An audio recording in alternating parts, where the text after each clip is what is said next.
Bonjour, je suis Abdessalam Boujedaoui. Aujourd'hui, je vous propose une critique sévère de l'utilitarisme. Si vous aimez mes vidéos, je vous invite à visiter mes blogs pour retrouver mes publications. Jetez simplement un coup d'œil dans la description. Alors, je vous disais donc une critique de l'utilitarisme. Je vous informe que j'ai déjà abordé ce thème antérieurement. Alors, pour bien comprendre l'utilitarisme, alors on nous dit que l'utilitarisme est une alternative à la morale traditionnelle et que l'utilitarisme est présent de façon constante dans le monde anglo-saxon. Mais pour comprendre justement l'utilitarisme, qu'est-ce que c'est qu'une morale classique? Alors, dans une morale classique, une action est toujours bonne ou mauvaise, quelles que soient ses conséquences. Ainsi, le fait de mentir, dans une morale classique que nous connaissons tous, le fait de mentir est toujours quelque chose de grave. Le fait de voler, pareillement. Que mentir ou voler apporte du bonheur, c'est pas ça ce qui compte. Ce qui compte, c'est l'action en elle-même. Alors là, bien sûr, c'est un peu schématique, mais si on examine maintenant l'utilitarisme, une action dans l'absolu, selon l'utilitarisme, n'est ni bonne ni mauvaise dans l'absolu. Elle est bonne ou mauvaise en fonction des conséquences qu'elle va apporter, qu'elle va produire. Les utilitaristes partent du principe que l'humain a toujours intérêt à rechercher le bonheur et à fuir la souffrance et le malheur, et ainsi donc, c'est le fait de mentir qui est inacceptable dans la morale classique. Si le fait de mentir apporte le maximum de bonheur pour le maximum de bonheur alors de personnes, alors je répète s'il vous plaît, si le fait de mentir apporte le maximum de bonheur pour le maximum de personnes, alors il devient justifié de mentir et même indispensable et recommandé de mentir pareillement pour ce qui est de voler. Donc, je le répète, l'utilitarisme repose sur les conséquences des actions, et s'il devait avoir un slogan, le maximum de plaisir pour le maximum de personnes. Voici donc résumé et schématisé l'utilitarisme. Et attention, les utilitaristes se défendent. Ils disent que le bonheur et le plaisir que je cherche, ce n'est pas quelque chose d'égoïste, ce n'est pas pour moi, c'est pour les autres. Et l'utilitarisme se définit donc en tant que pensée altruiste. Mais moi, je ne suis pas du tout d'accord, je vous propose ma critique. Lorsque l'on examine la morale classique, l'éthique classique, c'est pas la même chose, mais bon. Classique, on se rend compte que lorsqu'on dit qu'il ne faut jamais mentir, la conséquence en est que si tu mens, je ne pourrai plus te croire. Ce n'est pas le fait de mentir qui est grave. Ce qui est grave, c'est le fait que je ne pourrai plus te croire. Et là, on se projette dans un avenir qui peut être lointain. Et on se dit que si quelqu'un ment ou si quelqu'un vole, la confiance disparaît sur le long terme et on arrive à une société où personne n'a confiance en personne.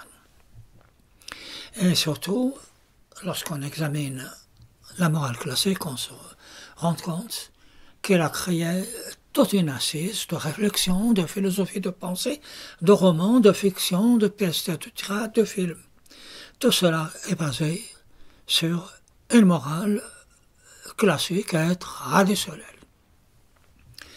Et si vous examinez des œuvres anciennes ou bien plus ou moins récentes, les fictions, les romans de Balzac, ceux de Victor Hugo, par exemple Les Misérables, est basé sur quelque chose qui est la morale classique.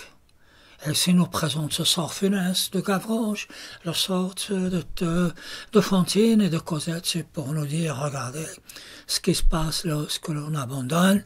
La morale classique, c'est très profond, et c'est bien fait, et par la suite, ce sera autour des 1000 Zola, etc. On peut dire que la morale classique a créé quelque chose de très important. Cette chose est la conscience humaine. Bien sûr, cette conscience humaine peut s'amoindrir, mais elle est toujours là, elle est toujours en arrière-fond, et c'est ce qui fait vraiment l'apogée et l'apothéose d'une morale classique lorsqu'on examine l'utilitarisme. Ce qu'il recherche, le bonheur pour tout le monde, le maximum de bonheur pour tout le monde, et se place, et se projette dans l'immédiat et dans le temporaire. Aucune action, aucune vision sur le long terme, et surtout une action telle que voler. Aujourd'hui, on nous dit qu'elle est bénéfique puisqu'elle produit le bonheur pour le maximum de personnes, le maximum de bonheur, le maximum de personnes. Mais demain, les utilitaristes diront le contraire. Pourquoi? Parce que voler devient à ce moment-là nuisible. Nous n'avons, dans la société de l'utilitarisme, il n'y a aucune vision sur le long terme. L'autre point, et il est très grave, est que les critères pour définir ce qui est bon, ce qui est mauvais, est entre les mains des philosophes et des utilitaristes, de ceux qui gouvernent. Alors l'histoire nous montre qu'à chaque fois que nous avançons dans ce genre de disposition où des humains, une catégorie d'humains dispose de nous, dit voilà, ça c'est bien, ça c'est mauvais, ça finit par une catastrophe, et on finit par faire admettre aux gens l'inadmissible tel que les génocides. Pourquoi? Parce qu'il n'y a aucune conscience collective. Et surtout, les gens, lorsque l'utilitarisme est dévoyé, justement, du fait même de cette absence de conscience, il peut l'être de façon atroce. Et ce qui est paradoxal est que pour qu'il puisse bien fonctionner, l'utilitarisme a besoin d'un arrière-fond de morale classique. Alors si l'utilitarisme, sinon on dira n'importe quoi. On fera croire aux gens que c'est bénéfique pour eux alors que c'est bénéfique pour eux. Peut-être alors que c'est maléfique alors que c'est pas vrai. Ou alors c'est bénéfique pour une minorité. Ce qui revient à dire que, d'ailleurs, c'est le problème que va rencontrer Adam Smith dans sa théorie de l'utilitarisme, mais du libéralisme et de l'utilitarisme. Il dit qu'on a besoin d'une morale de base. Bon, alors là, mon ami, si on a besoin d'une morale de base classique pour l'utilitarisme, alors on abandonne l'utilitarisme, on reste sur la morale classique que l'on a fait évoluer. Et surtout, il n'y a pratiquement pas de fiction, il n'y a pas de philosophie de l'utilitarisme.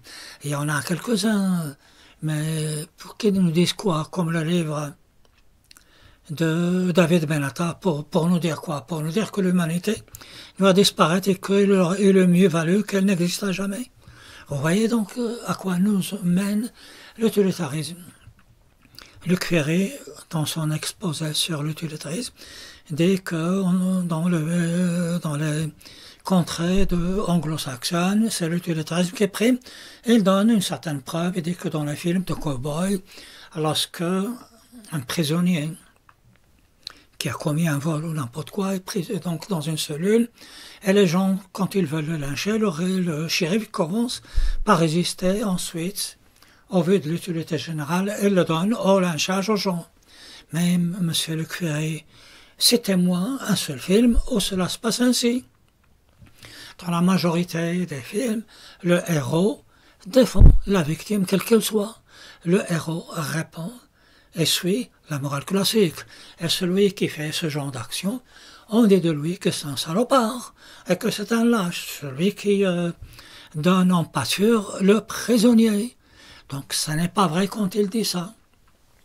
Le seul film que j'ai vu, j'en ai vu des films, le seul film qui fait l'apologie de lâcheté, de l'utilité publique, c'est Ouragan sur le Ken avec ce grand acteur qui est Humphrey Bogart dans un rôle, mais alors époustouflant. Mais celui qui a fait le film était, semble-t-il, je ne accuse personne, un ancien délateur du temps du macartisme qui voulait justifier son action. Moi, je ne le juge pas parce que, en ce temps-là,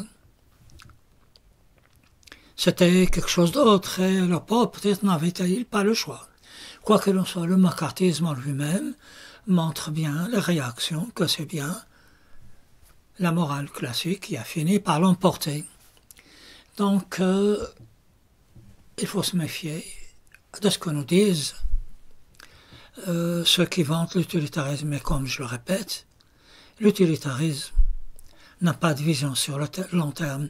L'utilitarisme ne provoque et ne génère aucune conscience transcendante chez l'humain et dans un monde de la cancel culture, dans un monde de la dictature de la pensée, dans un monde où les penseurs exercent leur tyrannie. Avec l'utilitarisme, on peut nous faire admettre l'inadmissible, tel que des génocides que l'on justifierait par le fait que c'est utile pour l'humanité, ou bien que c'est à contre-cœur que l'on fait le sale boulot, parce que c'est utile. Alors moi, ce que je voudrais vous dire à travers cette vidéo est que il est temps que l'on commence à réfléchir par nous-mêmes. Et moi, je sais, justement, moi, je suis pas un intellectuel, je suis médecin de formation. Et à travers mes publications disponibles sur Amazon, j'essaie de vous faire parvenir un message qui soit différent de ce que vous avez l'habitude d'entendre jusqu'à ce jour. Je suis Abdesalam Boujedraoui. Je vous remercie, et je vous dis à bientôt. Prochain sujet sur l'eugénisme.